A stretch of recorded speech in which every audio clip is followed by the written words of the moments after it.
Our next speaker is the virtually legendary John Holloway, a professor of sociology in the Institute of Social Science and Humanities of the Benemérita Autonomous University of Puebla in Mexico. This has been his home since 1991. His work is associated with the Zapatista movement and has also been taken up by some intellectuals associated with the Piqueteros in Argentina, with Abalali, this I don't know how to pronounce, Majandolo movements in Europe and North America.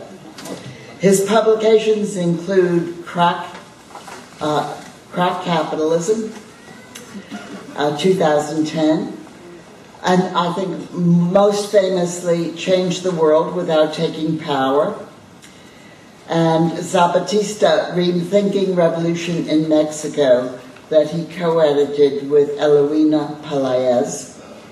And now I give you Professor John Holloway.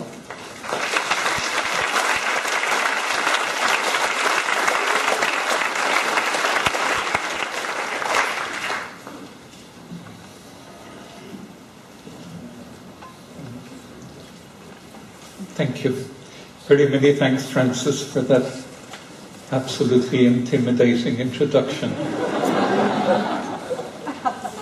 Very many thanks as well to the organisers of this event for inviting me, and to you all for being here.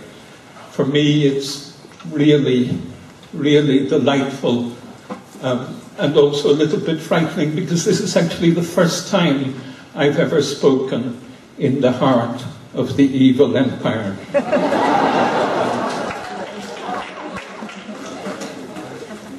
My warmest thanks to the gatekeepers at the airport yesterday who let me come and visit you in this land of freedom, who allowed me to come and see you in your jail.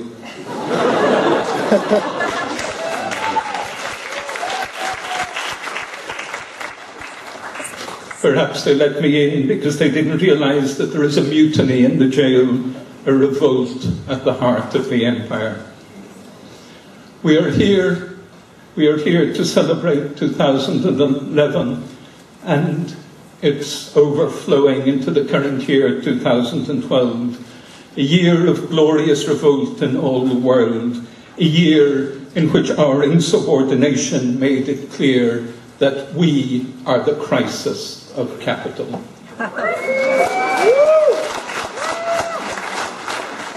We are the crisis of capital, and proud of it. Enough of saying that the capitalists are to blame, that it's the bankers' fault. The very notion is not only absurd, but dangerous, because it constitutes us as victims. Capital is a relation of domination. The crisis of capital is the crisis of domination. The dominators are not able to dominate effectively. And then we go into the streets and tell them that it is their fault. What are we saying? That they should dominate us more efficiently? It's better, surely, to take the simpler explanation and say that the relation of domination is in crisis. If the relation of domination is in crisis, it is because the dominated are not docile enough, that they are not prostrating themselves sufficiently. The inadequacy of our subordination is the cause of the crisis. Capitalism is not just a system of injustice. It is a system of accelerating exploitation, a system of intensifying destruction. And this can be theorized in many ways. It can be theorized in terms of the law of value and the constitution of value by socially necessary labour time, or it can be theorized in terms of the tendency for the rate of profit to fall. But what it means is that capitalism is a dynamic of attack. There is an unending drive to go faster, an unending transformation of what capitalist labour means. And this means not only the intensification of labour in the factories, but the ever-increasing subordination of all aspects of life to the logic of capital. The very existence of capital is a constant turning of the screw, and crisis is quite simply the manifestation of the fact that the screw is not being tightened fast enough. Somewhere it is meeting resistance. Resistance on the streets and in the squares, perhaps. Organised resistance, certainly.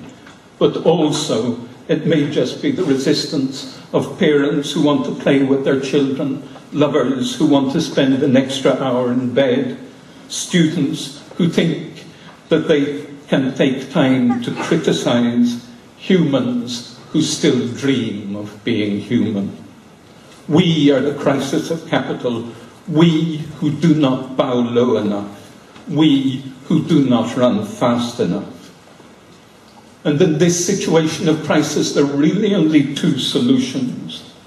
One solution is to say, sorry, we apologise for our lack of subordination, and we call for more employment, more jobs. Please exploit us more.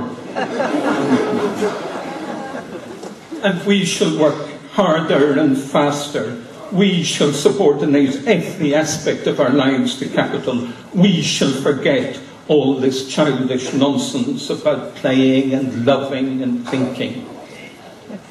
This is the logic of alienated labour, the ineffective logic of the struggle of and by labour, understood as alienated labour, against capital.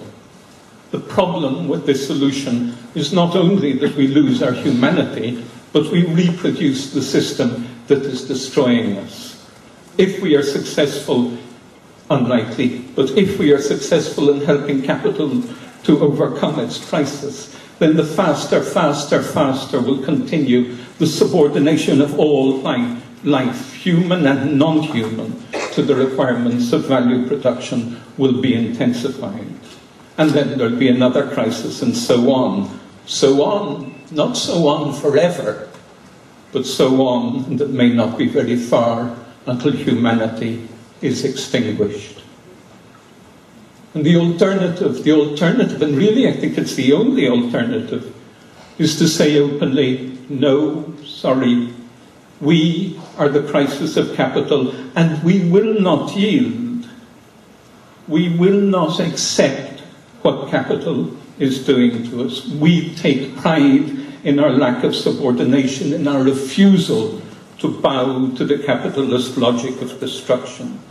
We are proud to be the crisis of the system that is destroying us.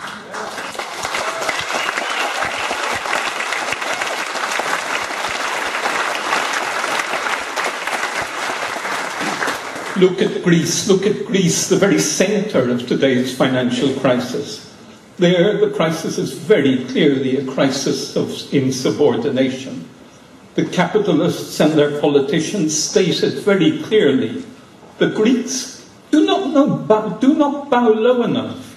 They do not work hard enough. They like to sleep siestas and to go out at night. And now they say, now they must be taught a lesson. They must learn what it means to be true capitalist workers.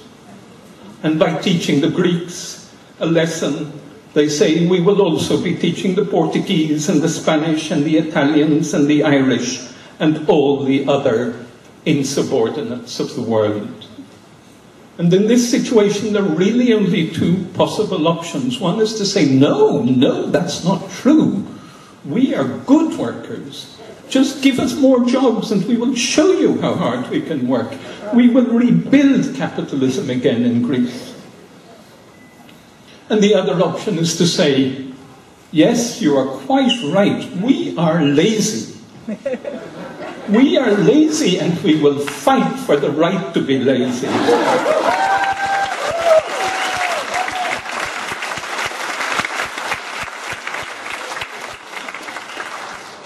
we will fight to do things at our own rhythm and in the way that we consider proper. We will fight for our siestas, and we will fight for going out late at night.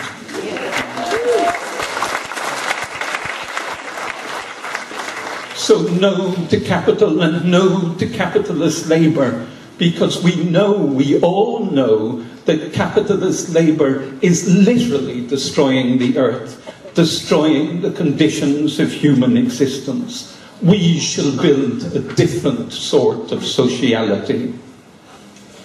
And the first solution of saying, no, we are good workers, seems simpler, it seems more obvious, but it probably is just an illusion, because most commentators think that the recession in Greece will continue for years, no matter how well the Greeks behave themselves.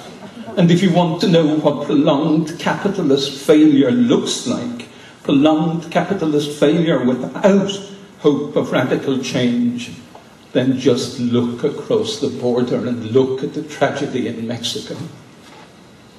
Or look closer, look at your own inner cities. That is what capitalist failure looks like. The other option, the option of saying no to capitalism, we will try and build a different sociality, is what many Greeks are trying to develop at this moment by choice and by necessity.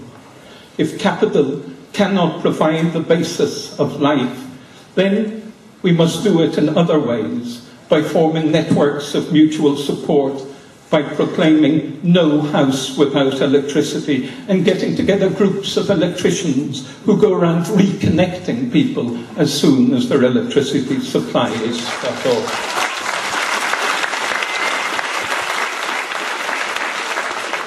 By the non-payment of road taxes, of road tolls, and of exceptional taxes, through the Papas movement, by which farmers take their potatoes and other vegetables direct to the cities to be distributed at low price to the people directly.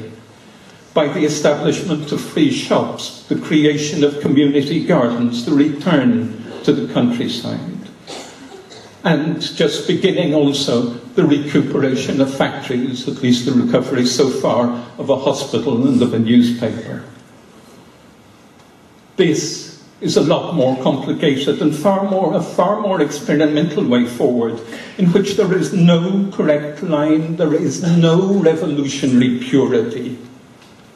Quite possibly, our prefigurative forms of sociality are not yet strong enough to ensure our survival, and there have to be compromises. But that is clearly the direction in which we must push, clearly the direction in which we are pushing and are being pushed.